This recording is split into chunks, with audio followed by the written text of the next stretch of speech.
Nah, ini salah satu pemicu, bukan satu-satunya, kemudian mengapa pemerintah meluncurkan OSS, Bapak Ibu semua ya, yang sudah diketahui, Online Single Submission, bahwa semua perizinan sekarang ditarik ke pusat. Prosesnya, meskipun tetap yang mengeluarkan izin tetap Pemda. Tapi ketika masuk ke OSS kan, ketika jadi satu sistem, satu pintu, ya overlap izin seperti itu bisa dilihat, bisa dikontrol oleh pemerintah pusat. Karena pemerintah pusat kapok nih digugat seperti itu. Hanya dikontrol semua dari pusat. Izinnya apakah tumpang tindih dan segala macam. Nah, masalahnya OSS ini akan memproses izin itu pertama kali dengan membandingkannya terhadap RDTR di lokasi tersebut, rencana detail tata ruang. Jadi kalau izin tersebut ternyata sesuai dengan peruntukan ruangnya dalam RDTR, maka bisa diproses. Tapi kalau tidak sesuai dengan RDTR, ya langsung di-cut proses perizinannya.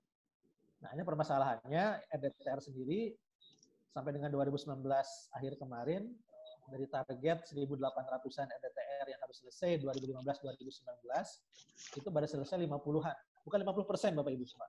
50-an dari 1.800-an.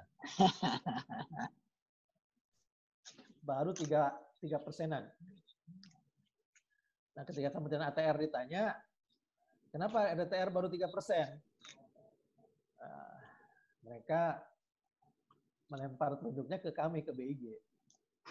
Salah satunya gitu kan. Bagaimana kami bisa menyelesaikan RDTR? Peta dasar skala besar di BIG belum ada, belum tersedia. Jadi kalau saya menyampaikan kalimat yang disampaikan Pak Arief Sapei, Pak Deputi kami, udahlah kalau saya sekarang rapat antara KL itu sakit perut. Gitu.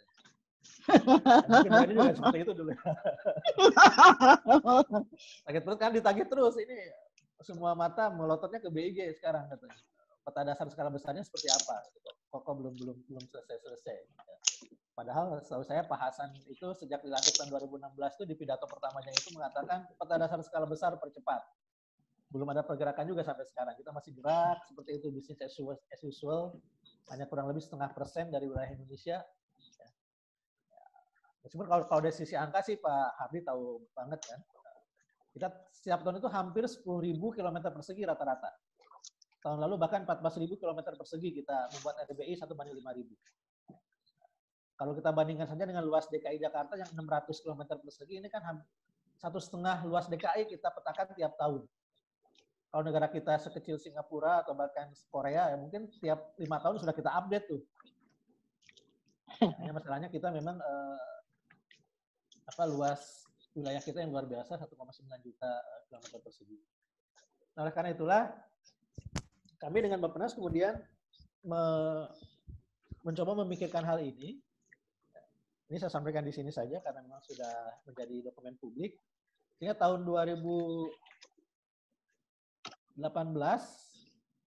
kami mengusulkan ke Bappenas sebuah proyek perencanaan percepatan skala besar untuk dimasukkan ke dalam Blue Book. Di Blue Book itu kan daftar rencana yang kemungkinan dapat dibiayai oleh pinjaman atau hibah luar negeri. Sehingga masuklah ke Blue Book tahun 2019, proyek percepatan ini. Waktu itu kami pertama minta itu 9T, kemudian kita, ini masih kegedean nih, kata Bappenas segala macam, tidak mungkin lah. Turun, akhirnya sekitar 5T, angka yang kami usulkan. Nah, ini prosesnya terus berlanjut, Bapak Ibu semua. Meskipun tadi saya katakan di awal, per hari ini sih belum ada hitam di atas putih yang bisa kita pegang. Tapi ini perencanaan ini berjalan terus. Setelah Blue Book kan tahapannya itu adalah Green Book. Nah, bulan April kemarin, April apa Mei ya, saya ujian di Bappenas mempertahankan proposal Blue Book kami. Jadi kami diuji oleh Bappenas mengenai kelayakan dan kesiapan untuk melaksanakan proyek percepatan. Dan alhamdulillah kami dinyatakan lulus oleh Bappenas. Sehingga bulan Juni kemarin atau awal Juli mungkin baru beberapa minggu yang lalu, keluar surat keputusan Menteri Perencanaan Pembangunan Nasional Kepala Bappenas tentang daftar prioritas kegiatan yang bisa dibiayai PHLN. Proyek percepatan pemerataan skala besar masuk di daftar prioritas tersebut. Meskipun ada beberapa catatan yang harus segera diselesaikan. Nah, daftar kegiatan ini prosesnya adalah kemudian masuk ke Kementerian Keuangan. Tetap keputusan akhir ada di Kementerian Keuangan. Nah, ini sampai sekarang kami belum mengetahui kondisi di Kementerian Keuangan seperti apa. Apakah tetap ini masuk ke kegiatan yang akan dibiayai dari pinjaman atau bagaimana? Kami belum tahu. Ya, kami juga menyadari karena memang kondisi perekonomian nasional kan sedang sulit.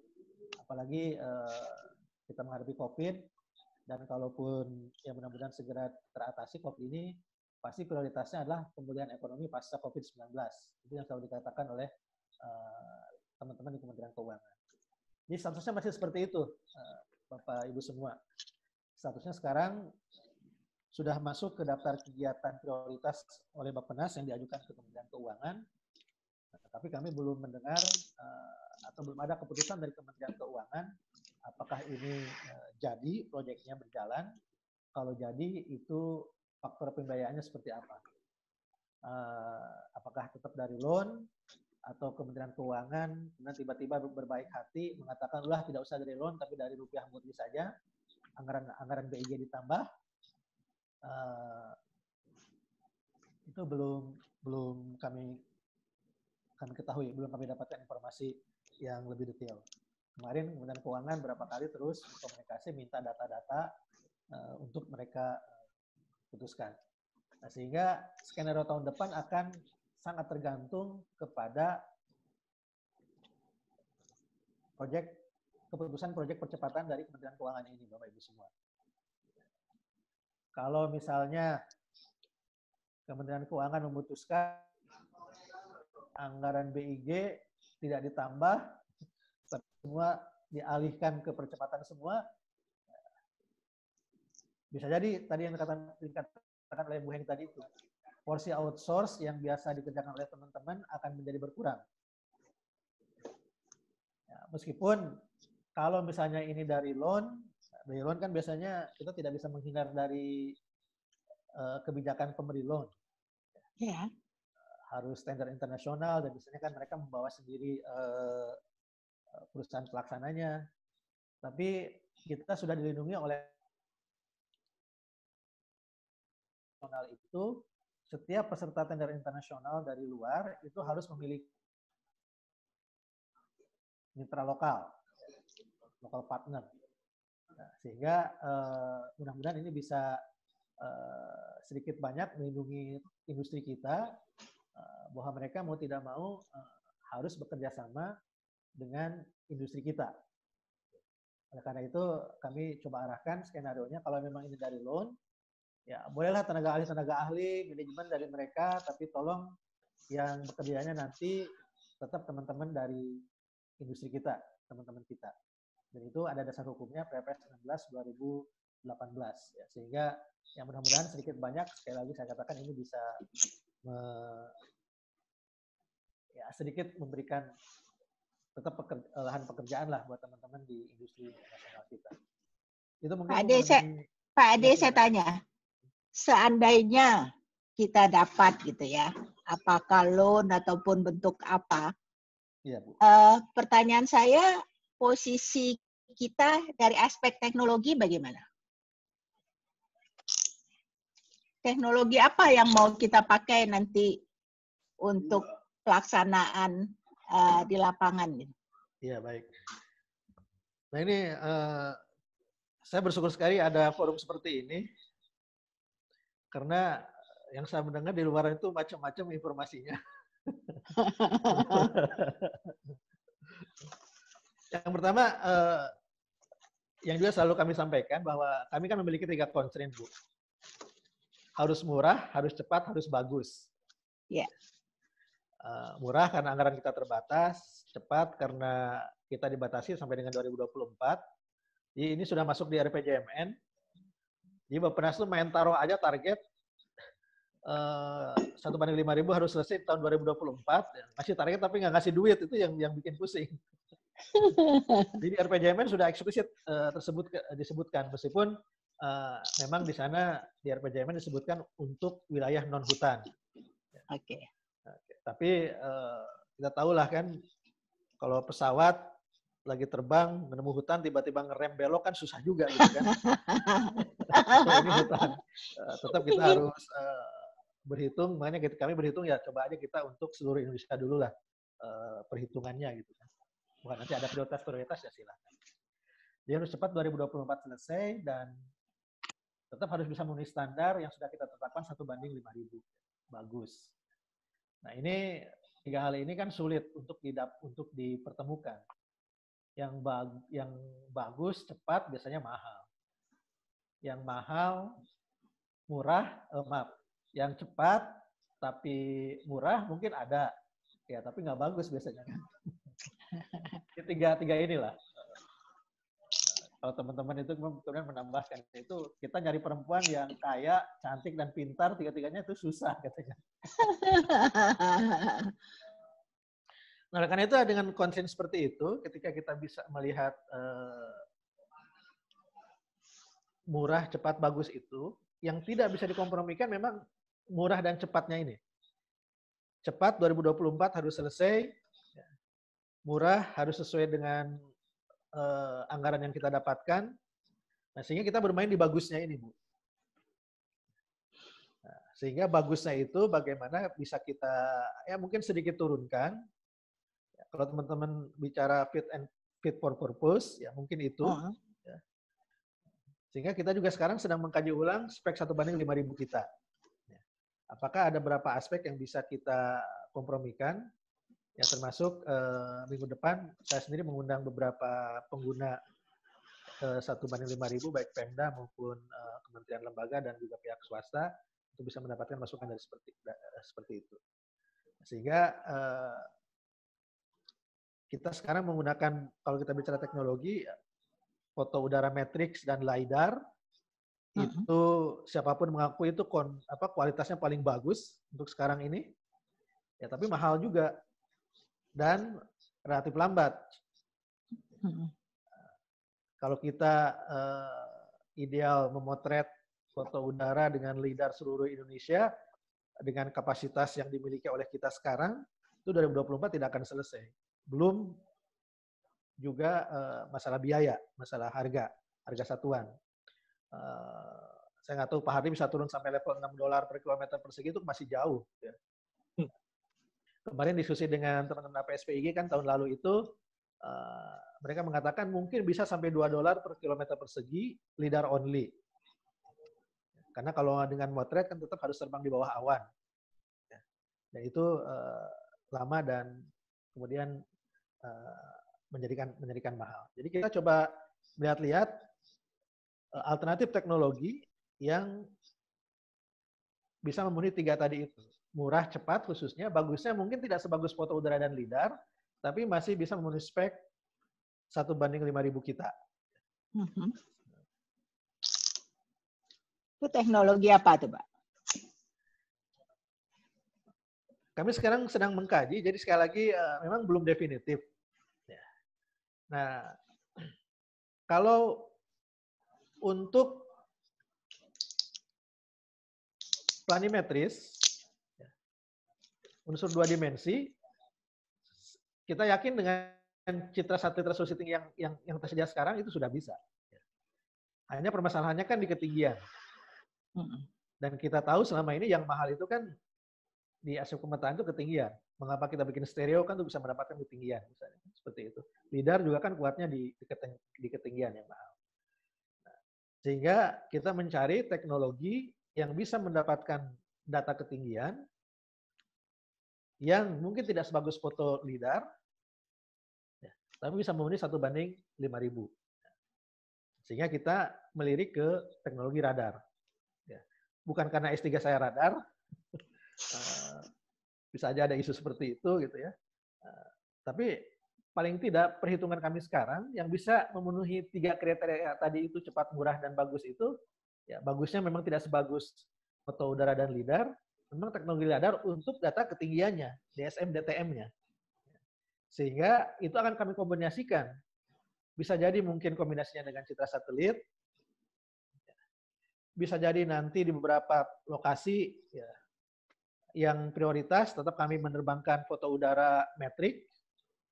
Ya. Bisa jadi kita kombinasikan dengan sekarang sudah ada suara-suara UAV, begitu. Itu semua sedang kami olah. Kalau saya ditanya hari ini belum ada kata final, Bu. Ya. Tapi skenario-nya tadi memperhitungkan biaya jelas yang bisa masuk ke 5,1 T dalam waktu 4 tahun. Nah, jadi biaya waktu 4 tahun itu kombinasi seperti apa. Nah, jadi kami kemungkinan besar tidak akan menyapu bersih seluruh Indonesia dengan satu teknologi, karena itu nampaknya tidak mungkin. Nanti kita bagi-bagi wilayah dengan karakteristik seperti ini, mungkin tidak perlu very high accuracy gitu ya, very high quality. Ya mungkin bisa misalnya IPSAR dengan Citra kita gabungkan di sana. Saya rasa kalau Citra digunakan 1:5.000 kan semua kita sudah sepakat. Kami juga sudah memproduksi 1:5.000 dengan Citra. Dan Citra itu kami orto menggunakan BEM global. Terasar X yang paling bagus yang tersedia sekarang ini. Nah sekarang Citra orto Citra satelit kita orto dengan IPSAR yang lebih bagus. Tentunya lebih bagus lagi kualitasnya. Saya rasa tidak masalah. Di tempat yang lain bisa jadi untuk beberapa kota mungkin yang memang menjadi prioritas oleh pemerintah, kita tetap terbang foto udara. Kalau anggarannya masih memungkinkan, sekali lagi seperti itu. Kalau tidak, ya mungkin kita turun ke UAV untuk bisa mendapatkan informasi 2 dimensinya. Ya. Kalau citra di daerah tersebut dianggap tidak memenuhi, atau kalau masih awan ya, yang terus persisten di lokasi-lokasi tersebut. Jadi kami coba mencari berbagai alternatif teknologi sih. Ya. Demikian dulu Bu mungkin. Makasih Pak Ade. Pak Hardi, mungkin ada yang mau ditanyakan Pak Hardi? Oke. Terima kasih. Adik, itu informasi yang sangat ya meskipun mungkin saja tidak atas nama BIJ, tapi saya kira sangat jelas. Saya setuju dengan Kang Adi tadi bahwa ini salah satu cara untuk bisa kita membetulkan atau bukan mengoreksi ya suara-suara di luar gitu Pak Ade. Saya kira penjelasan Pak Ade ini sangat komprehensif buat kami.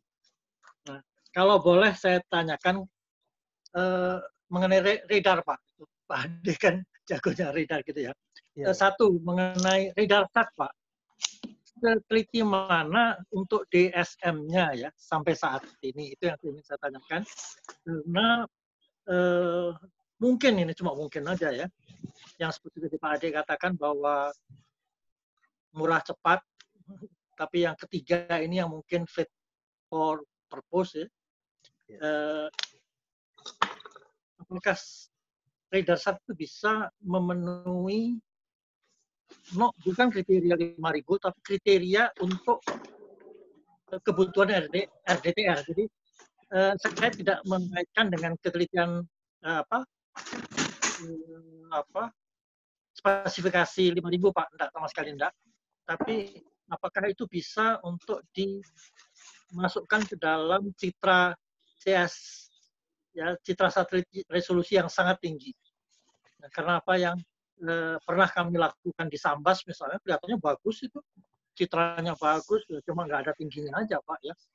Seandainya itu bisa di overlay dengan hasil dari radar set, apakah mungkin gitu? Karena setahu saya dari yang menggunakan yang menyusun RDTR mengatakan yang mereka perlukan lerek sebetulnya, lebih ke slopes gitu.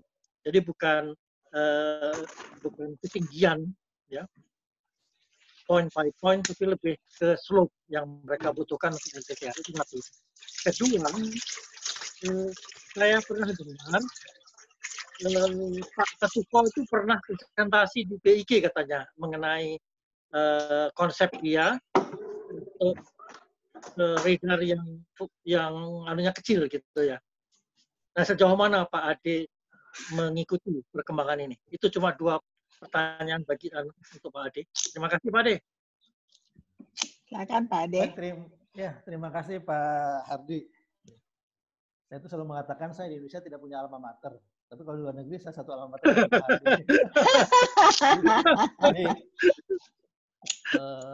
kalau sama Bu Heni, ya, Bapak Baikuni, Pak Samsul, saya nggak takut kualat. Tapi kalau sama Pak Hardi, saya takut kualat. Ya, senior saya. Lagi tuh, atau bercanda ya. Boilermaker tuh nggak punya anu gitu. Boiler tuh selalu strong. Maaf, bercanda aja Bapak Ibu semua ya. Kalau yang Bu Heni saya udah kenal, jadi nggak ragu untuk bercanda. Terkait data radar Pak ya. Jadi memang radar itu kan ada satelit, ada airborne kan.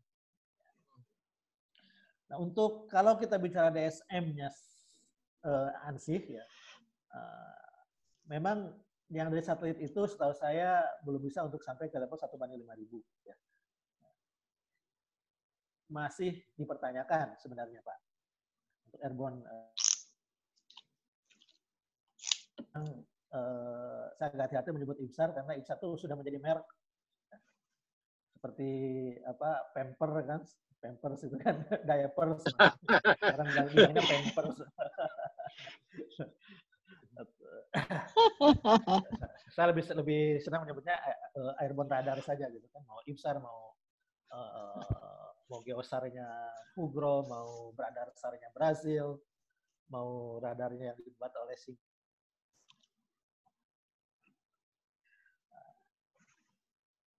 sampai sejauh ini radar SAT, Terasar X itu belum bisa mencapai 1/5000.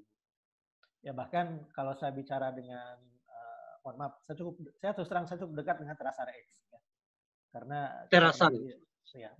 Pernah beli data banyak, mereka juga punya perwakilan bahkan processing centernya juga di Bandung, tangannya Pak Hardi kan. Sering diskusi, kita saya katakan bisa di-push lagi nggak itu Terasar X sampai ke level 1/5000. Mereka bilang tidak bisa. Ya. Mungkin bisa menggunakan spotlight, tapi menjadinya jatuhnya sangat mahal banget dan itu tidak commercially viable buat kami kan seperti itu. Nah, apalagi radar SAT yang mohon maaf subjektif saya dari apa yang saya ketahui itu sedikit di bawah Terasar X untuk kualitas DSM-nya.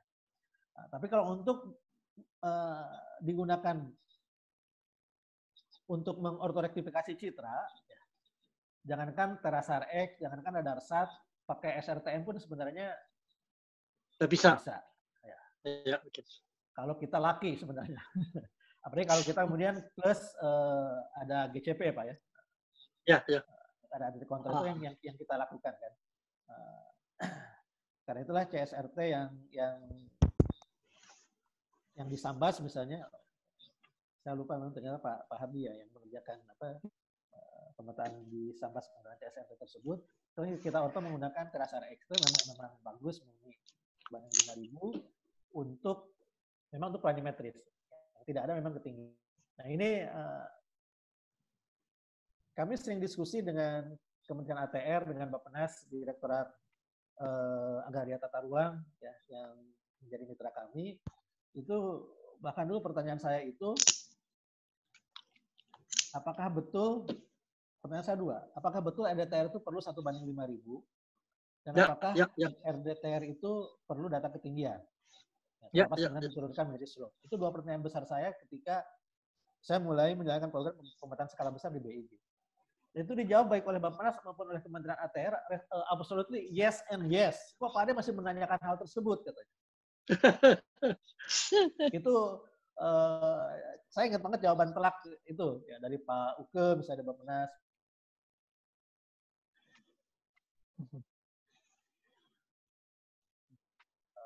Lokasi apakah bebas dari ancaman banjir, misalnya. Kalau kita tidak melakukan analisis 3 dimensi kan, seperti gitu. Dan dari data ketinggian itu yang diperlukan data lereng, Kalau menurut saya kan lereng itu kan gradien dari ketinggian kan. Ya, tetap perlu data ketinggian pada dasarnya seperti itu. Nah, sehingga CSRT yang kita sekarang buat itu kan lebih kepada quick wins atau solusi sementara daripada tadi kita hidung kita ditunjuk terus-menerus oleh Pemda, oleh ATR, ini BIG, mana dong solusinya? Ya udah kita keluarkan CSRT. Nah, meskipun ya mohon maaf, menurut saya ada beberapa pihak yang juga kemudian kebablasan menurut saya. Saking sekian tahun berlalu kita menyusun EDTR menggunakan CSRT, datanya hanya 2 dimensi. Ya ini orang BG sendiri nih yang benar melakukan statement CSRT tidak perlu data ketinggian.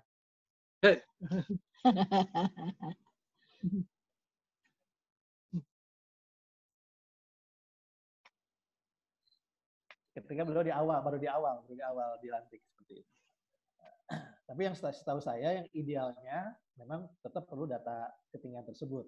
Wah itu kemudian diturunkan menjadi informasi lereng, ya tetap buat saya itu data ketinggian, datanya seperti. Karena itulah justru yang krusial dari percepatan ini, kalau buat saya itu memang sekarang mencari informasi atau mencari teknologi yang bisa menghasilkan data ketinggian, yang memang tidak sebagus LIDAR, tidak sebagus foto udara, tapi masih bisa memenuhi 1:5.000 seperti itu, khususnya untuk EDTR.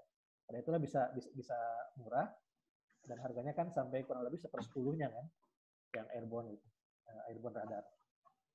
1/10 dibandingkan data fotogrametri dan LIDAR. Kemudian terkait Pak Josaphat Tetuko, saya sangat mengikuti beliau, Pak.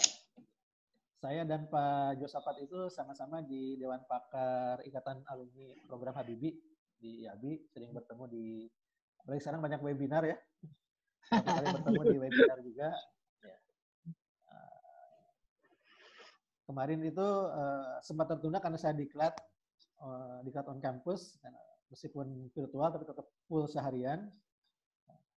Baru hari Rabu kemarin, Pak, saya undang Pak Josaphat secara khusus untuk berbicara dengan tim BIG. Oh, sudah jadi kemarin secara detail. Sudah, Pak. Perkembangannya? Dari Pak, waktu itu Pak Deputi hadir juga. Jadi ada 2 nih, Pak.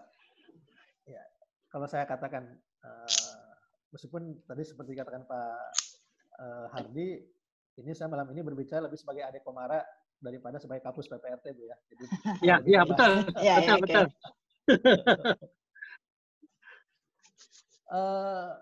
Sistem Pak Josaphat bagus, tidak kalah dengan sistem-sistem yang lain. Hanya memang ada beberapa hal yang tidak sesuai dengan kebutuhan kami secara langsung, Pak. Kalau as it is per sekarang ini. Kalau kemudian ada pengembangan dan sebagainya, itu mungkin bisa. Yang pertama dari sisi administrasi lah katakanlah. Sistemnya itu tetap dimiliki oleh pihak Jepang. Meskipun pengembangannya oleh Pak Josaphat. Pak Josaphat mengatakan, kalau sistem ini saya bawa ke Indonesia, ya, terus kita terbang di Indonesia dan segala macamnya, itu tidak masalah. Tapi kalau sistemnya itu dibawa ke Indonesia, ditinggal, tanpa lagi penguasaan Pak Josaphat, gitu kan, apalagi dikomersialkan, itu mungkin ada kendala di sisi administrasi. Karena untuk mengeluarkan pun, Pak Josaphat itu perlu izin dari METI. Ya. Jadi export license untuk sistem tersebut. Yang bisa itu mungkin, Pak Josaphat tuh punya perusahaan di Indonesia. Ya mohon maaf, saya terbuka aja nih. Ya. Oke. Ini kan intern kita aja, intern DGI. Ya. Bahkan Pak Josaphat itu sekarang sedang berusaha membuat sistem yang dia buat sendiri di luar pengaruh Jepang. Kerjasama dengan? Dia berusaha sendiri. Karena itulah dia sedang berusaha membuat sistem yang sedikit banyak dibedakan dengan sistem yang sudah ada. Karena kalau sistem yang sudah ada yang sudah dia buat itu kan patennya Jepang lah, itu punya Jepang, copyright-nya Jepang. Yeah. Karena itu dia akan membuat sesuatu yang berbeda katanya di sistem ini. Nah ini langsung disamar oleh Pak Deputi itu Pak kemarin itu. Iya, iya. Udah butuh biaya berapa sih kata Pak Deputi. Waduh, bagus. Itu bisa kontribusi di sana gitu kan. Itu bagus, langsung Pak Deputi yang nyamber seperti itu. Tapi ditantang jadi. Karena yang namanya pengembangan sistem dan segala macamnya ini tidak bisa dalam jangka waktu dekat. Ya. Nah, kalau dalam jangka waktu dekat yang bisa dilakukan Pak Josafat itu memang membahas sistem yang sudah dia buat sekarang ini yang copyright Jepang. Memang itu kan sistem dibuat lebih untuk kepentingan riset karena beliau kan dari perguruan tinggi kan.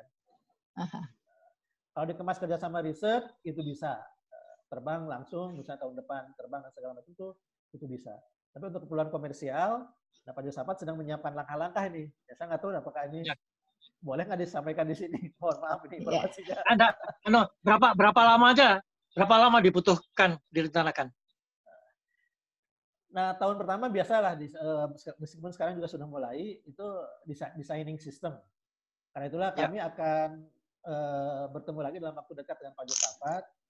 Pak Josafat ingin lebih memahami requirement dari BIG. Ya, Spek 1/5000 itu seperti apa sih katanya. Ya. Kami kan mengatakan Pak Josafat, spek kami, kelebihan Pak Josafat kan circularly polarized, si besar itu kan. Itu kan kelebihan untuk kontennya, untuk tematiknya, untuk informasinya. Yang lebih kami butuhkan sebenarnya adalah improvement untuk DSM accuracy-nya. Ya, DSM-nya ya, terutama. Geometric accuracy-nya. Nah, itu tetap tergantung kepada sistem GPS, IMU yang ada di pesawat tersebut seperti itu. Ya udah nanti akan kita obrolkan lagi tentang kelanjutannya seperti itu, Pak. Jadi itu saya sendiri dengan Josafat apalagi dalam beberapa waktu ini karena sering webinar cukup dekat hubungan saya dengan bagus Pak, bagus. Dan kemarin Pak Deputi langsung nyamber. Hanya memang kalau misalnya tiba-tiba Kementerian Keuangan besok lusa ngetok nih Pak, udah percepatan jadi loan misalnya kan, kami harus segera bergerak cepat. Eksekusi ya. Untuk eksekusi dan segala macamnya. Nah kemungkinan tidak akan bisa mengejar frame waktu itu. Ya. Sehingga untuk percepatan itu kalau misalnya keluarnya cepat, ya terpaksa kita menempuh jalur ya pelelangan komersial. Nah kalau misalnya pihak Jepang ingin ikut bidding membawa sistemnya Pak Josafat ya silahkan. Karena pasti bidding itu terbuka sih. Kita tidak akan membatasi ya partisipan yang akan mengikuti bidding tersebut. Begitu mungkin Pak. Oke, terima kasih. Pak Ade, tentunya kita harapkan bisa ini ya, bisa dapat loan ataupun pinjaman tadi ya untuk percepatan 1.500. Tetapi andai kata, halo, masih dengar suara saya nggak? Dengar ya? Masih jelas, masih merdu. Ya. Andai kata loan itu tertunda, alternatif apa yang akan dilakukan oleh BIG gitu? Nah, tadi juga diangkat soal kerjasama dengan sektor-sektor yang lain, Pak. Di DPD pun yang terkait dengan RU Cipta itu diangkat kerjasama dengan badan usaha gitu.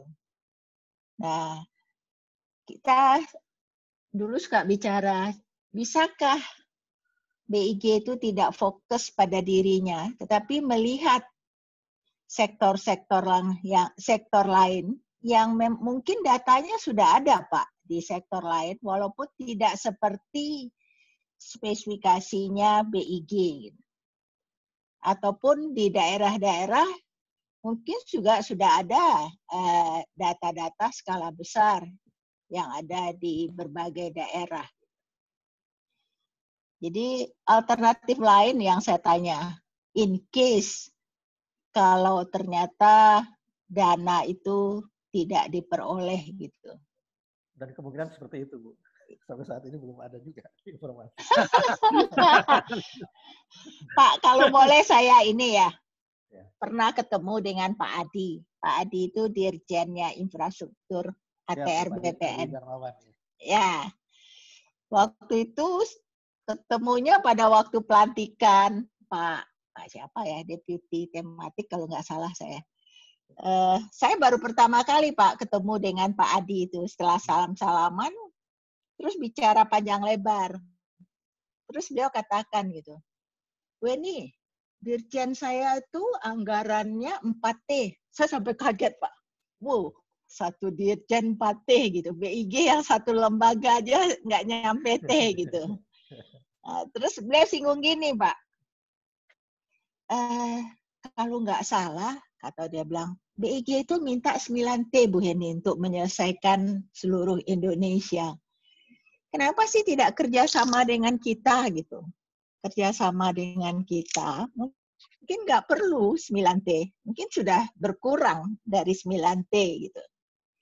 Nah, apakah kita nggak pernah Pak duduk sama-sama dengan mereka ya? Pastikan ada layer-layer yang sebetulnya layer yang mereka punyai yang dibutuhkan untuk peta dasar kita gitu. Kira-kira gimana Pak kerjasama? Ya artinya itu cuma satu contoh ya, tapi yang saya tanya juga bagaimana kerjasama dengan sektor lain yang terkait dengan pemetaan, termasuk juga dengan Pemda-Pemda gitu ya, yang mungkin juga sudah punya gitu ya data-data. Kemudian juga kita tahu ada pemetaan partisipatif gitu ya, pasti mereka kan punya data-data juga. Apakah kita tidak boleh mendapatkan data mereka atau masalahnya ada masalah hukum ya, dan dari data mereka itu yang kita verifikasi supaya sesuai dengan speknya atau ketentuan-ketentuan yang ada di BIG gitu. Silakan Pak Ade. Terima kasih. Satu persatu, pertama dengan Pemda terlebih dahulu Bu ya. Ya.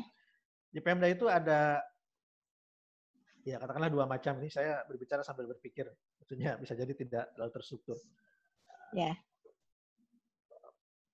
Macam pertama adalah mereka yang akan menyusun peta dasar untuk RDTR, tata ruang, ya. Tapi khususnya RDTR. Nah, kita sudah membuat PP nomor berapa sekarang terakhir? PP nomor 8 ya? 2000 sekian, lupa saya, yang memang mengharuskan adanya verifikasi oleh BIG kan. Yeah. Sehingga berduyun-duyunlah Pemda itu datang ke BIG itu. Yeah. Itu yang menangani Pusat Pemetaan Tata Ruang dan Atlas. Nah, kemudian meskipun mulai tahun kemarin, ketika yang mereka konsultasikan itu adalah peta dasar, dilimpahkan ke gedung R, Bu, ke PPRT. Jadi di Pusat Pemetaan Tata Ruang itu seperti di klinik dokter aja, itu ngantri orang mengasistensikan petanya. Nah, jadi itu jelas petanya sudah kita verifikasi, sudah kita asistensi, sehingga bisa digunakan. Boleh saya katakan memenuhi kaidah 1:5.000. Yeah. Nah ini kemudian muncul masalahnya itu. Memang masalah, biasalah kalau birokrasi itu, karena saya juga suka pusing, masalah aset. Aset itu kan suatu barang ketika uang negara keluar, membeli atau membiayai aset tersebut, maka aset tersebut dimiliki oleh lembaga yang mengeluarkan uang tersebut kan. Yeah. Sehingga peta dasar yang dibuat Pemda itu asetnya adalah milik Pemda. BIG tidak bisa mengklaim itu adalah aset BIG. Nah ini sedang kemarin siapa ya dari bidang hukum kita coba jembatani dengan bahwa asetnya itu milik Pemda, tapi BIG menjadi wali data tersebut. Nah, konsep ini nampaknya harus disosialisasikan juga dan harus ada konsensus juga gitu. Apakah bisa disepakati seperti itu? Karena bisa jadi ada Pemda yang tidak rela juga BIG kemudian cawe-cawe terhadap data tersebut menjadi wali data. Hak untuk wali data kan salah satunya mendistribusikan. Yeah. Jadi itu masih ada kendala praktis di sana. Di samping mohon maaf ini Bu Heni ya, saya sampaikan kelemahan di BIG juga. Biasa masih antar unit itu sampai sekarang masih saya katakan kotak-kotak itu sekat-sekatnya masih belum lebur betul lah. Makanya kami di PPRT itu begini, kan PTRA sudah sekian tahun tuh mengasistensi Pemda. Yeah. Sudah banyak data yang terkumpul tuh. Ya, pasti ada di PTRA kan. Tapi kami di PPRT itu tidak pernah pegang data tersebut gitu kan. Nah, juga kurang tahu tuh di PTRA bagaimana betul di manage. Apakah masih di orang per orang sesuai dengan siapa yang mengasistensi, mengsupervisi Pemda tersebut gitu kan. Masih di komputernya tersebut sehingga tidak tersatu. Karena saya pernah juga bicara dengan Pak Bintar. Pak Bintar dulu kan kepala bidang pemantapan tata ruang. Ya. Ketika dia sudah dipindahkan jadi kepala bidang lain, dia bilang ke saya, Pak Ade itu di PTRA banyak data katanya. Iya tuh, kalau gitu sok saya bilang saya minta kasih ke saya. Itu tidak berjalan di BIG. ini calon ke Big 1 entah tahun berapa pernah tidak Pak Ade, saya tanya, tidak berjalan itu memang aturannya tidak ada atau pusat pemetaan pun tidak meminta data itu kepada pusat tersebut gitu. Nah itu salah satunya memang itu PTRA merasa ini kita berhak nggak sih ngasih ke pihak lain. Ini salah satunya itu Bu. Kafling saya Pak ya, kafling saya. Ya terserah kafling. Nah, sebetulnya datanya daerah itu bisa mengupdate datanya yang ada di peta dasar pusat rupa bumi kan. Tapi yang Pak sekarang, ya, betul. Kalau kami menampilkan misalnya indeks ketersediaan 1:5.000, itu murni indeks peta yang kami produksi. Kami tidak berani menampilkan atau menambahkan ke indeks tersebut data-data yang dihasilkan oleh Pemda sampai sekarang. Daerah, oleh Pemda. Oleh daerah. Pak Ade, kenapa saya ingat dulu Disfotruth ya.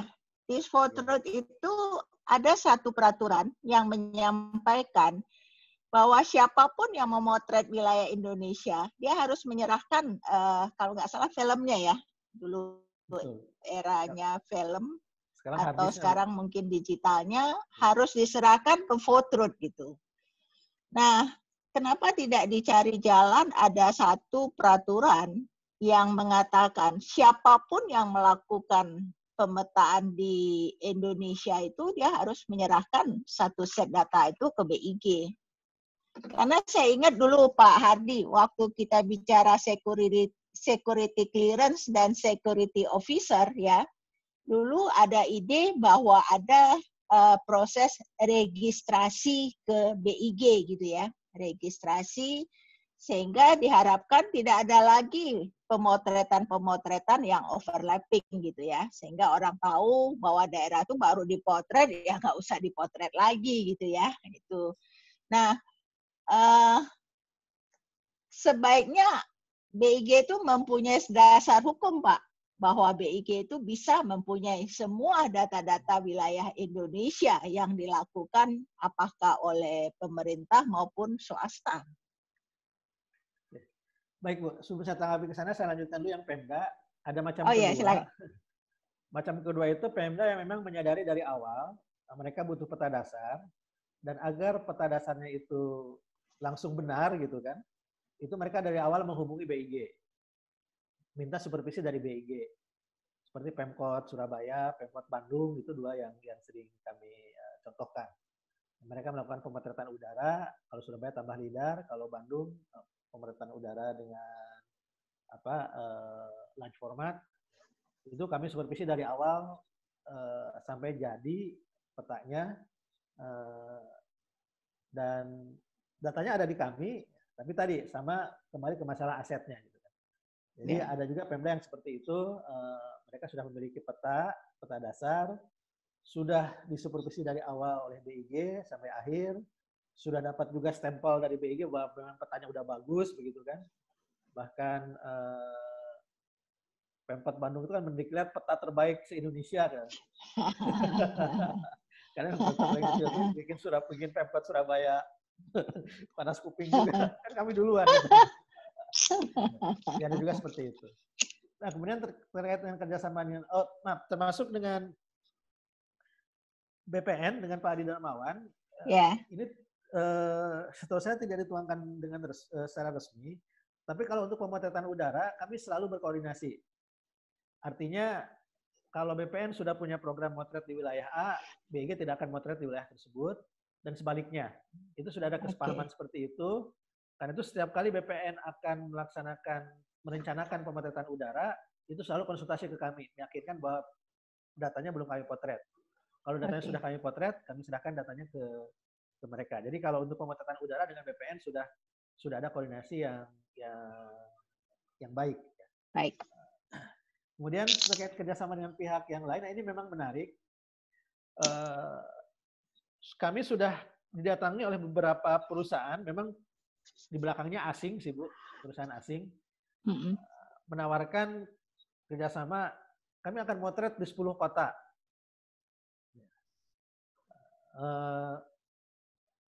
Menawarkan kerjasama dengan BIG tidak perlu mengeluarkan biaya, nanti datanya bisa diberikan kepada ke BIG.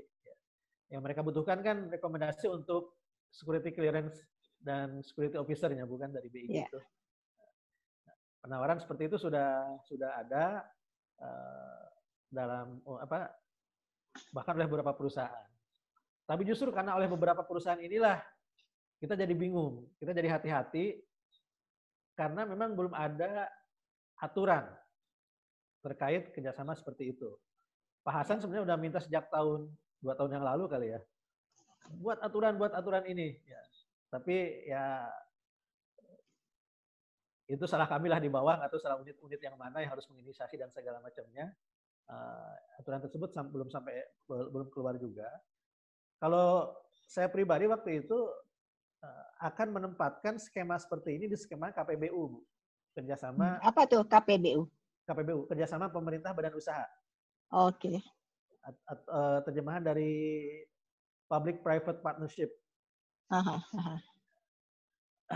Jadi seperti sekarang kan membangun tol, swasta investasi gitu kan, tapi kemudian dia punya hak untuk mengelola jalan tol tersebut tanpa masukan sebagai pengembalian dari investasi mereka dalam bentuk pengelolaan jalan tol tersebut. Seperti itu. Nah, kami sudah berapa kali juga diskusi tentang KPBU ini dengan Bappenas dan Kementerian Keuangan. Intinya bahwa di Perpres tentang KPBU yang ada sekarang itu baru tentang infrastruktur. Nah, sebenarnya peta juga termasuk bagian infrastruktur, bisa kita masukkan. Tapi biasa masih ada perdebatan. Nah, oleh karena itulah Kepala Biro Perencanaan Kepegawaian dan Hukum sekarang itu sudah paling tidak dari ngobrol-ngobrol informal dengan saya sudah mulai merencanakan untuk memasukkan informasi geospasial di revisi Perpres tentang KPBU. Untuk itu kami sudah menggandeng Kementerian BUMN terkait hal ini. Sudah ada diskusi minimal 2 kali yang saya ikuti. Karena kebetulan salah satu asdepnya itu teman di Klatim 3, teman sekamar saya waktu itu, waktu di Klatim 3, sehingga bisa kita komunikasi dengan mereka. Jadi untuk memayungi kerjasama kita dengan badan usaha, dengan swasta. Kami juga menyadari di perusahaan perminyakan, perusahaan pertambangan itu banyak sekali data, mereka juga ngelidar gitu kan. Kalau kita bicara ke perusahaan-perusahaannya, mereka bilang kami siap menyerahkan, katanya. Seperti itu. Kemudian ya kembali mentoknya itu belum ada peraturan. Dan kalau dari Pak Hasan sih sudah berapa kali, nah gimana mana draftnya gitu kan, peraturannya itu.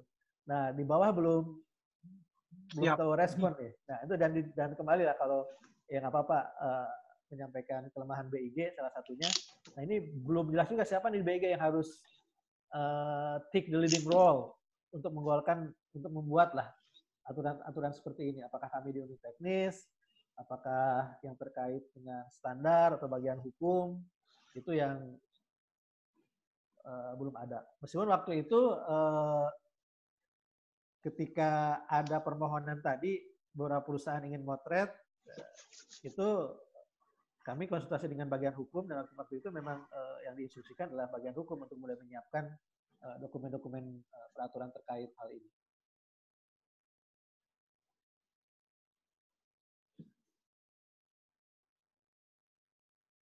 Satu lagi untuk partisipatif, ini memang belum banyak kita sentuh, ya meskipun mungkin sudah diketahui PPIG itu sudah membuat aplikasi peta kita, ya baik yang web based maupun yang Android.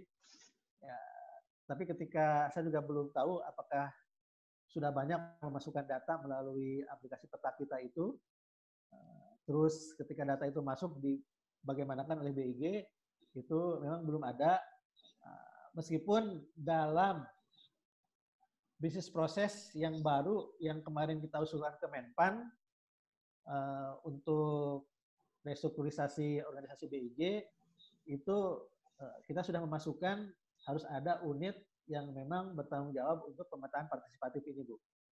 Dan kalau itu terkait pemetaan dasar ya pasti di unit pemetaan dasar.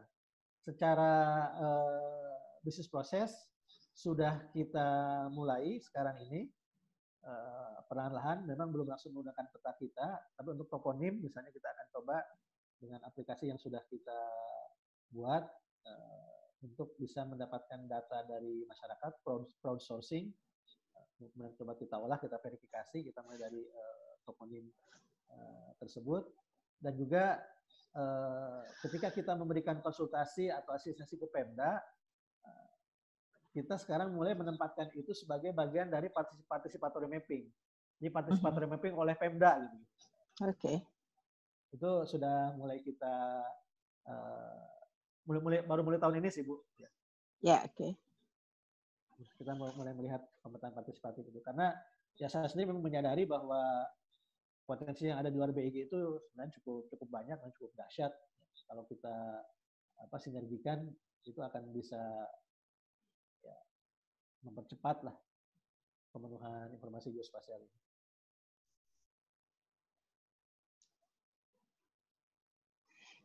Ya, Pak Ade. Jadi sebetulnya kalau kita lihat artinya harus dari segala arah ya. Dari segala arah itu tidak fokus lagi di dalam ya. Termasuk tadi kerjasama kalau ada private itu bukan pengalaman yang baru Pak Ade. Waktu era saya itu kita sudah ada intermap yang saya sampaikan tadi ya. Nah itu yang ditanyakan, apa yang menjadi hak dan kewajiban saya kalau saya mengeluarkan uang untuk investasi, apa yang menjadi hak saya gitu ya. Nah ini yang harus diatur Pak Ade. Saya kira kalaupun tenaga-tenaga hukum kita itu kita hire lah dari luar gitu ya, ahli-ahli hukum yang memang bisa menerjemahkan bagaimana aturannya seharusnya supaya BIG ini tidak hanya data yang dilakukan oleh pihak luar itu menjadi satu set itu menjadi milik BIG, termasuk tadi inisiatif-inisiatif dari perusahaan swasta untuk mau mengerjakan wilayah-wilayah tertentu itu kan akan mempercepat penyediaan data data dasar tadi gitu.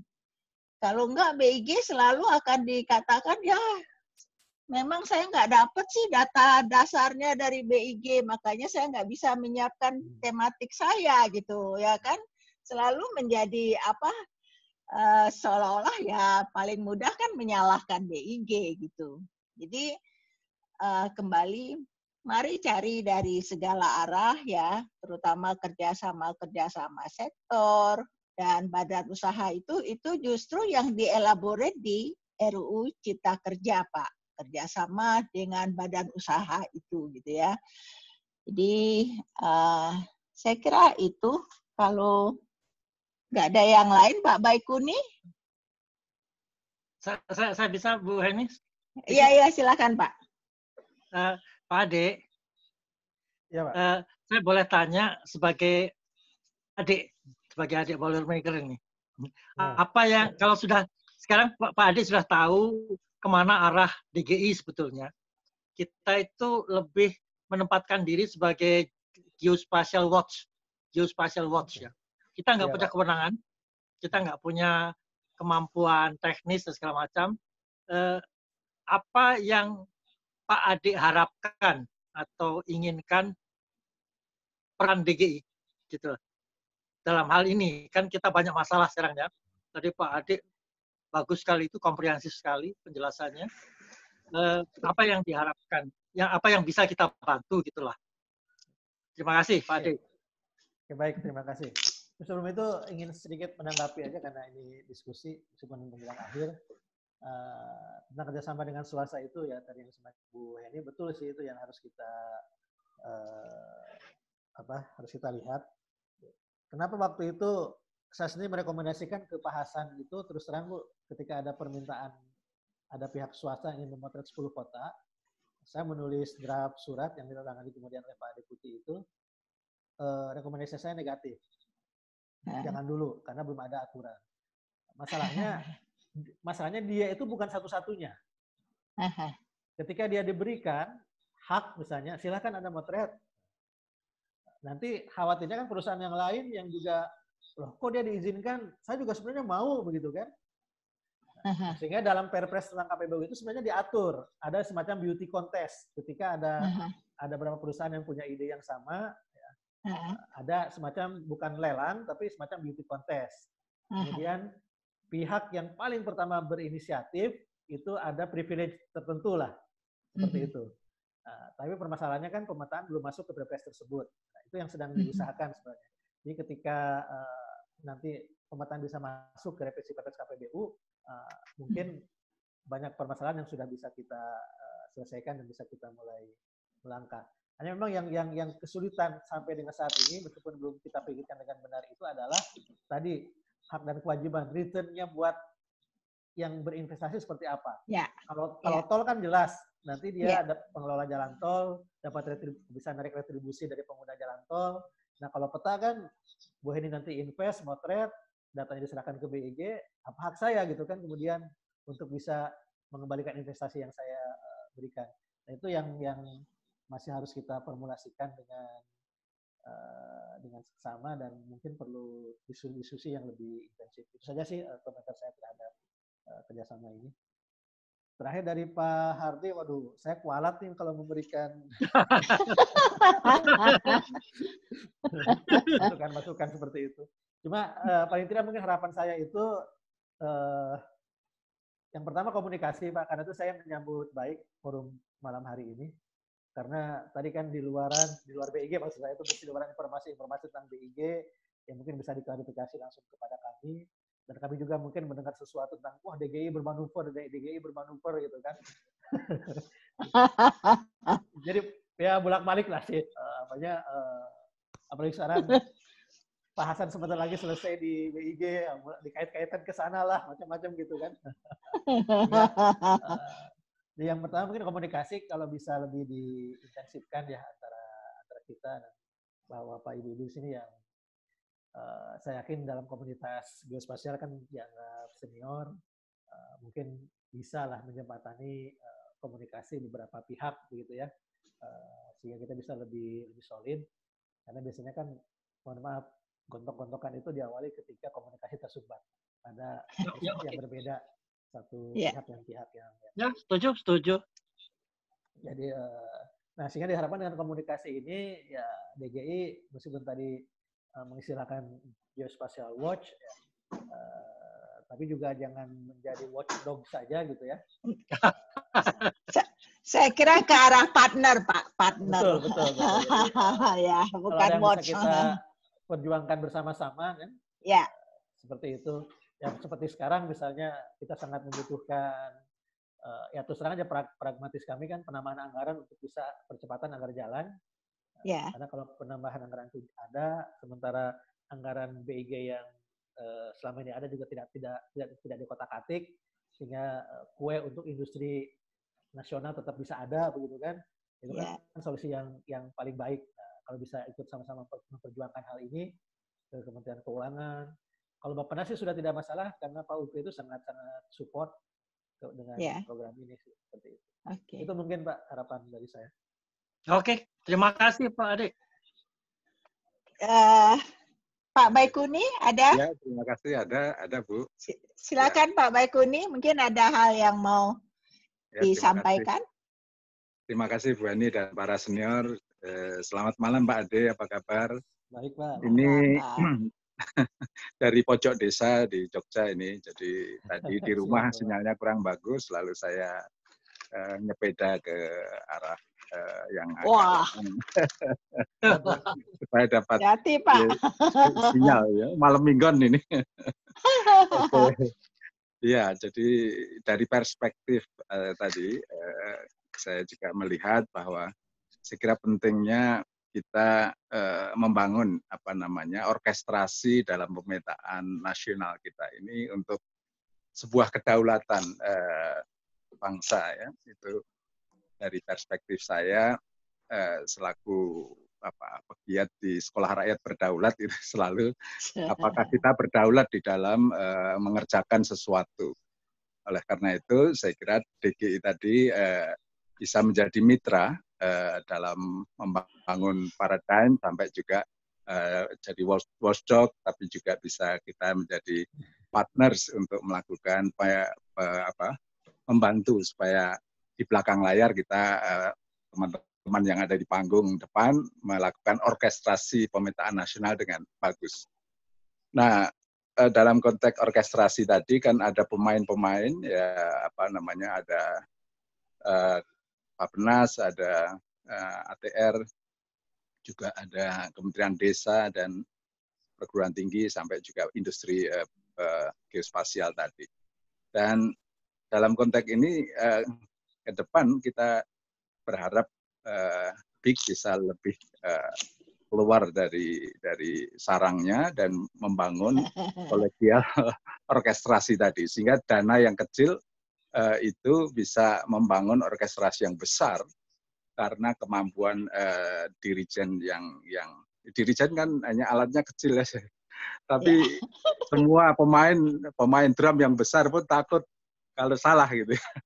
Nah ini dirijen ini jadi penting ya ada pemain bass, biola, piano dan seterusnya ibaratnya begitu. Tapi harmonis ya Pak suaranya. Nah ini konsep BIG diharapkan memiliki kekuatan untuk menjalin partitur sehingga setiap para pemain itu bisa diorkestrasi dengan lagu yang bagus. Ini satu hal ya, saya menggambarkan bagaimana orkestrasi pemetaan nasional kita. Nah yang kedua saya mencoba melihat dari perspektif saya selaku orang lapangan, juga dosen di UGM yang sekaligus menjadi forum pimpinan perguruan tinggi geografi se-Indonesia. Jadi ada seratusan pimpinan-pimpinan yang tergabung dalam gerakan se-Indonesia untuk mengembangkan ya ilmu pengetahuan, kepemimpinan dan juga kelembagaan. Nah itu tentu ada ribuan mahasiswa yang bisa kita akselerasi sebagai kekuatan tadi. Bagaimana kalau kita punya kegiatan besar tidak semata-mata secara komersial melalui bidding komersial, tetapi perlu melakukan satu kemitraan dengan perguruan tinggi secara nasional di berbagai daerah itu, sehingga di situ ada enrichment dari pengetahuan, kelembagaan dan profesionalitas kader-kader pemetaan kita, sehingga para mahasiswa itu sekaligus terlibat dan dilibatkan secara sistemik gitu. Karena ini kan Merdeka Belajar ini juga tantangan baru buat kampus untuk keluar dari sarangnya.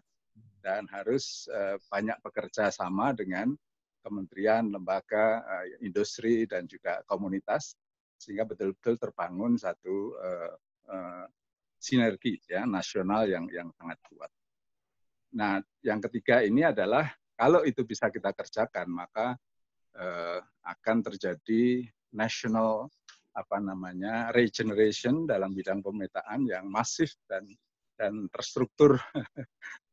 TSM ya, terstruktur masif dan sistematis gitu ya. Sehingga memang ide-ide yang sangat brilian dari teman-teman di PIG itu bisa diakselerasi dan bisa di scaling up melalui anak-anak muda. Dan ini sudah dipraktekkan sebenarnya. Saya mencontohkan aja Universitas Muhammadiyah Surakarta sebelah kami di Solo. Mereka sudah mendampingi punya program 1000 desa peta. Oh, good. Ya, jadi ini sebuah universitas swasta saja ya. Apalagi kalau kita menggerakkan yang negeri-negeri yang juga di mana-mana. Program 1000 peta desa di Jawa Tengah dan sekitarnya itu yang dilakukan oleh UMS, dia menggerakkan guru-guru geografi dan terkait siswa-siswa itu untuk mempelajari berpartisipasi di peta-peta desa itu. Sehingga dengan demikian Kementerian Desa misalkan dia pasti butuh peta yang baik. Kalau belum bisa, nah ini melalui perguruan tinggi, anak-anak mahasiswa, guru-guru. Dan sekaligus ini apa yang disebut yang ketiga adalah sebuah geoliterasi. Edukasi yang dibangun dengan praktek langsung dan langsung bermanfaat. Desa juga memiliki kader nanti pemetaan partisipatif dan seterusnya itu, sehingga geoliterasi terjadi di kalangan komunitas dan seterusnya. Itu ini kan soal strategi yang saya kira sudah dilakukan oleh beberapa perguruan tinggi, sehingga bisa tinggal klikan gitu ya. Jadi kalau nanti tadi punya gawean besar itu bisa langsung dilakukan secara nasional engagement itu. Memang ini butuh sedikit usaha untuk bisa secara aturan benar, secara sinergi dan seterusnya. Tapi kedaulatan akan lebih terjadi bila itu dilakukan. Yang keempat tadi memang soal utang. Saya termasuk orang yang tidak suka utang, mungkin saya pun juga punya pengalaman pribadi, utang pun ditolak karena dianggap tidak reliable gitu. Mungkin itu doa orang tua saya supaya saya tidak bisa utang gitu. Saya pernah hutang dibantu ketika beli tanah, orang tua saya sertifikatnya saya pinjam dan itu baru bisa. Saya sendiri maju nggak bisa. Artinya saya dilatih untuk jangan hutang lah gitu ya.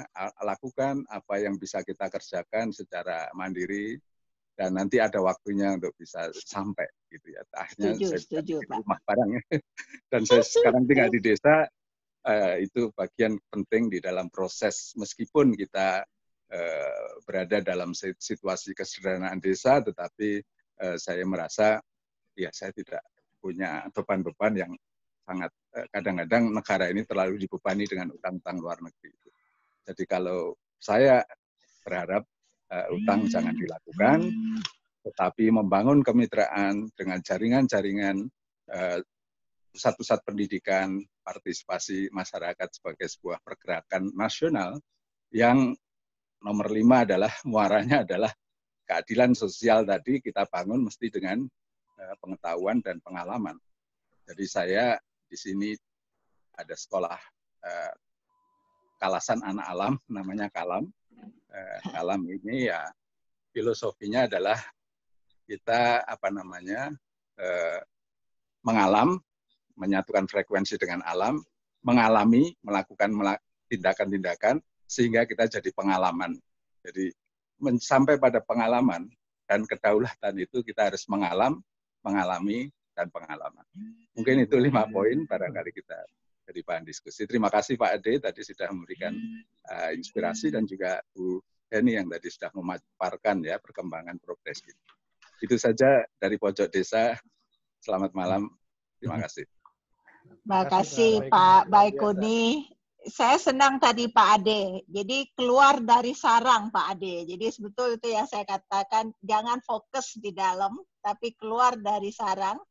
Kemudian banyak mendengar dari luar dan membangun kerjasama dengan berbagai pihak Pak Ade. Dan saya kira karena sudah malam, Pak Ade masih mau menanggapi atau bagaimana? Atau cukup? Sedikit saja mungkin dengan perguruan tinggi, Ya, silakan, kalau saya sendiri sebatas yang bisa saya lakukan dengan perguruan tinggi. Pertama, meskipun saya birokrat, saya banyak yang mengatakan saya setengahnya itu dosen juga, meskipun nggak pernah, sekarang sih nggak ngajar di mana-mana. Tapi kalau ada mahasiswa datang ke BIG untuk kerja praktek atau menjaga TA, itu saya senang langsung membimbing dan segala macamnya itu. Mungkin karena orang tua saya juga guru itu, jadi saya juga mengajar sih senang untuk kalau ada kesempatan mengajar. Dalam kapasitas yang terbatas, ya misalnya sebagai contoh, tahun ini kita melaksanakan survei toponimi di daerah ibu kota negara baru kita atau calon daerah ibu kota negara. Karena itu dananya swakelola, sehingga lebih mudah, lebih fleksibel, tidak melibatkan perusahaan. Kami melibatkan sekian puluh orang mahasiswa. Memang yang dekat-dekat saja Pak, dari Bandung, Bogor gitu ya. Karena kalau dari jauh-jauh harus ngongkosin pesawat agak berat juga, mohon maaf. Tapi dalam sebatas yang bisa kami lakukan itu juga tahun lalu ketika saya masih sebagai Kepala Pusat Pemetaan Batas Wilayah, exactly terkait pemetaan batas desa, kami misalnya kerjasama dengan kantor staf Presiden, di UNRI itu ada KKN tematik, itu mengangkat tema desa. Jadi kami serahkan peta batas desa yang sudah kami buat kepada para mahasiswa, silahkan dibawa ke desa masing-masing untuk dikonfirmasi dengan tokoh-tokoh desa dan segala macamnya untuk diperbaiki, ditingkatkan kualitasnya, monggo. Kami berikan data raw datanya lah, data dasarnya seperti itu. Ini mungkin perlu lebih masif, saya sepakat agar kerjasama dengan perguruan tinggi bisa lebih kuat. Satu pengalaman, mohon maaf jadi agak panjang. Pengalaman ketika saya berkunjung ke Korea di tahun 2015, itu kami berkunjung ke NGII, BEG-nya Korea. Ya, kami mendapat penjelasan dari mulai tentang jaring kontrolnya mereka, program pemetaan dasar mereka, program infrastruktur mereka. Tapi yang presentasi bukan orang NGII.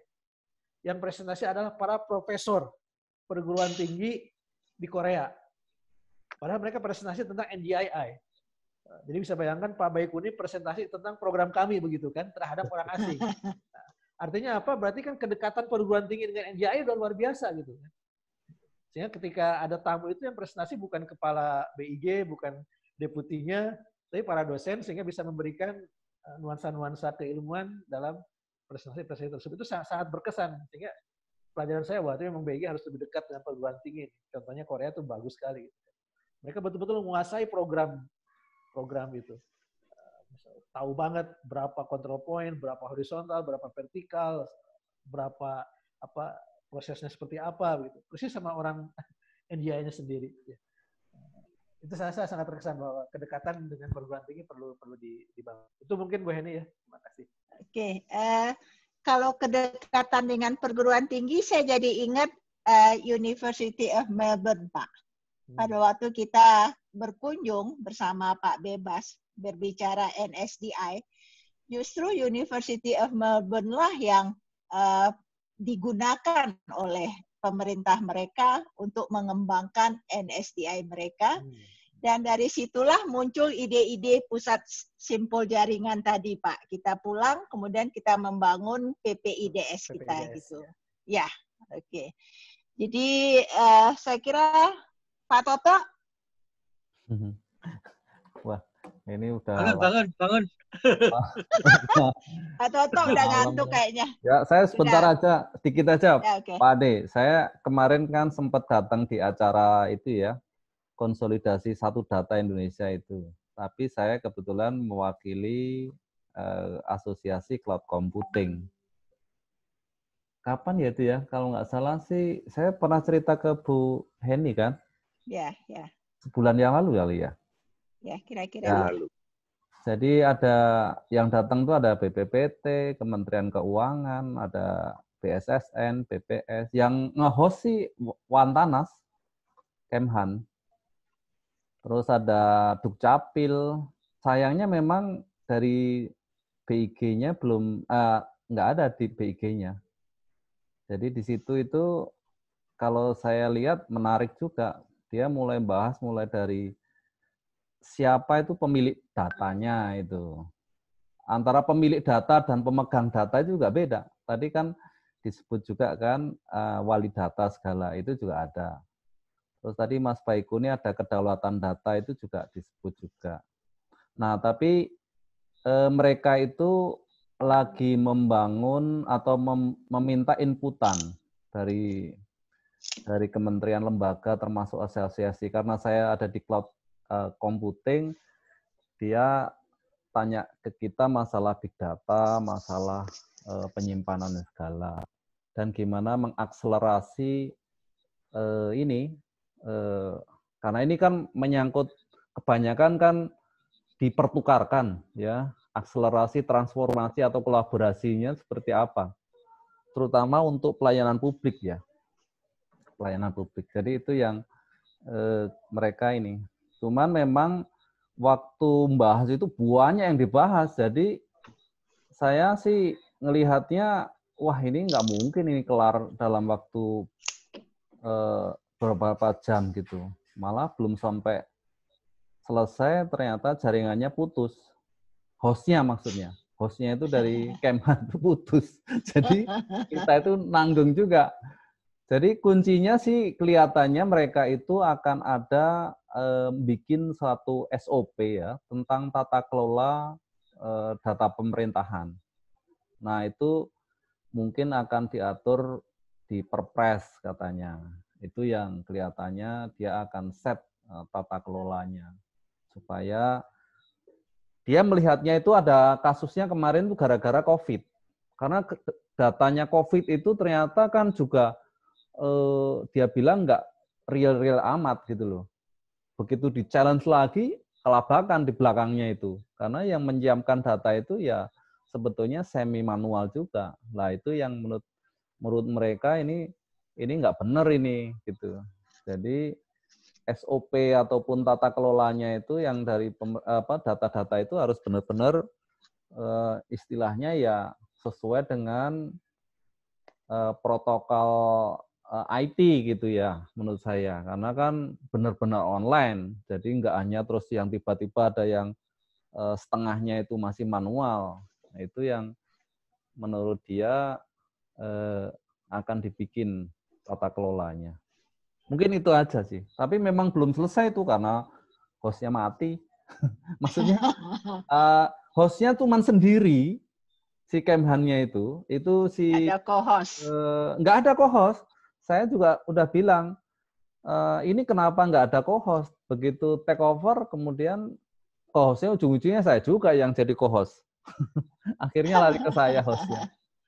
Jadi ya saya akhirnya mematikan bahwa Bapak Ibu kita nggak ada hostnya lagi ya, mohon izin kita tunggu sebentar. Nah, nanti kalau nggak ada ya udah kita matikan semua. Buat apa wong? Saya juga nggak tahu gitu. Intinya gitu.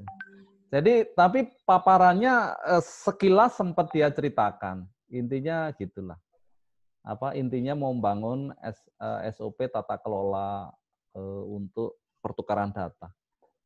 Mungkin itu yang ini. Tapi saya sih ngelihatnya karena nggak ada daftar dari BIG ya, jadi ya saya cuma mikirnya, waduh ini BIG disebut soalnya.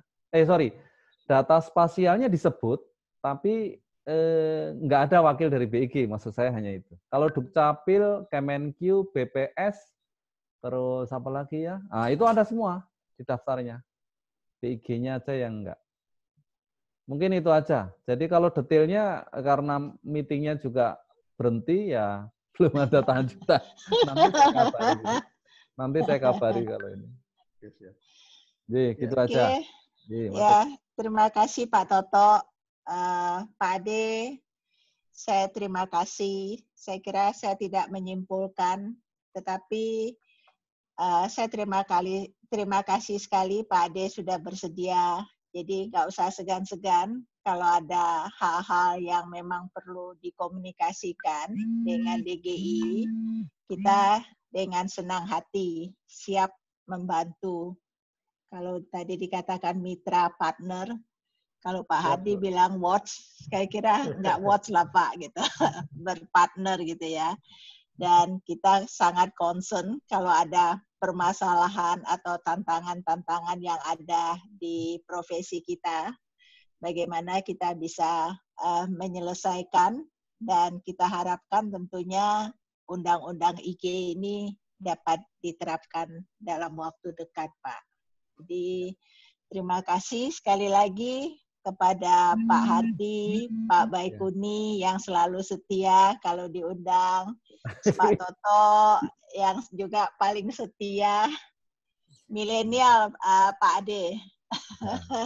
Di antara semua Pak Toto yang milenial, tapi jangan lupa Pak Hardi juga jiwanya milenial, Pak. Walaupun dari Selamat ulang tahun, Pak Hardi. Oh ya Pak Hardi, selamat ulang tahun Pak Hebat Hardi. ini. Terima kasih. Iya, lupa tadi saya di awal. Tambah tua, Dek. Tambah tua. Tambah mantap. Pak Ade, terima kasih. Sama-sama, Selamat Bu. Sama-sama. berkarya, selamat bertugas. Semoga juga diklatnya cepat selesai dan bisa berkarya kembali. Ya. Baik, Pak terima Toto, kasih. silakan tutup. Ya, makasih. Udah langsung ditutup aja sama Bu Eni tadi. Oh, Kita udah malam Pak ya, jadi apalagi ini udah malam minggu lagi. Jadi mengganggu waktunya Bapak Ibu ini istirahat. Ngapeli pacar ini jadi sudah. Satu hal nih, mumpung ada Pak Toto nih, ke Pak Hardi, ke teman-teman APSPIG tuh. Tiru Pak Toto ini nih. Artinya bisnis hulu kan lama-kelamaan akan selesai. Penyediaan IGD itu peta dasar selesai. Teman-teman APSPIG harus juga mikir geser ke hulu nih, ke hilir. Kehilir. Ini Pak Toto contohnya luar biasa, orang geografi tapi bisnisnya bisnis di hilir. Betul. Geografi luar biasa Pak Toto, ini inspirasi buat saya. Toto siapa ini Pak? Toto siapa? Toto siapa? Toto Sriantoro Martopawiro Pak. Pak, saya sebetulnya ini di IT Pak. Jadi saya sebetulnya lebih ke IT. Jadi kalau yang terkait dengan IT. Tapi spasial nanti IT semua Pak. Oh iya. Makanya nanti kan hilirnya ke IT Pak akhirnya. Siap bantu Pak. Iya. Siap IT bantu. semua itu. Ya. Siap bantu Pak kalau yang hubungannya dengan IT. Oke, mungkin gitu aja ya Bapak Ibu. Karena udah malam kita tutup. Selamat malam, selamat beristirahat. Mohon, Kang Ade. Waalaikumsalam warahmatullahi wabarakatuh. Waalaikumsalam. Bapak Ikuni, Ya, selamat malam. sehat ya. Kapan-kapan kalau ke Jogja mampir, monggo. Ya, mampir saya mah. pengen pilih. Boleh. Hanya 1 mile away dari World Heritage Prambanan, jadi. Oh iya. Oke, sip. Matur nuwun. Assalamualaikum warahmatullahi wabarakatuh. Terima kasih semua. Ya, sukses.